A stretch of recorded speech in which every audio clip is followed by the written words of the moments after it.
జనులు మిమ్మల్ని నిందించి హింసించిరి, మీ మీద అబద్ధముగా చెడ్డ మాటలెల్లా పలుకున్నప్పుడు మీరు ధన్యులు.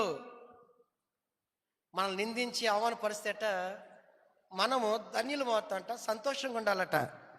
సార్ మీరు బాగా చెబుతున్నారు, నిందిస్తే ఎలా నవ్వుతాము, నిందిస్తే ఎలా సంతోషంగా ఉంటామని, అపనిందలు మోపితే మనం ఎట్లా ఆనందంగా ఉంటాం సార్.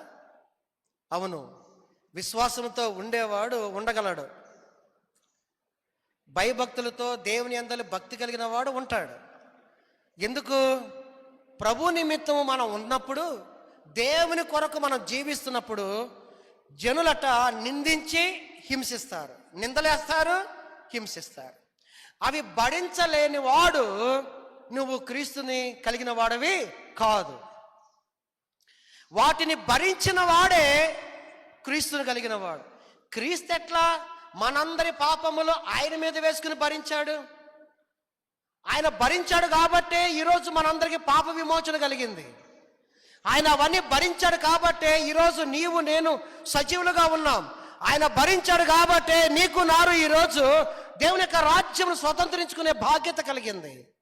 ఆయన ఆ శ్రమలన్నీ భరించాడు కాబట్టే ఆ చిందించిన రక్తములో మన మురికి లాంటి ఈ జీవితాలు హిమము కంటే తెల్లగా మార్చబడ్డాయి. ఆయన భరించాడు మన కోసం.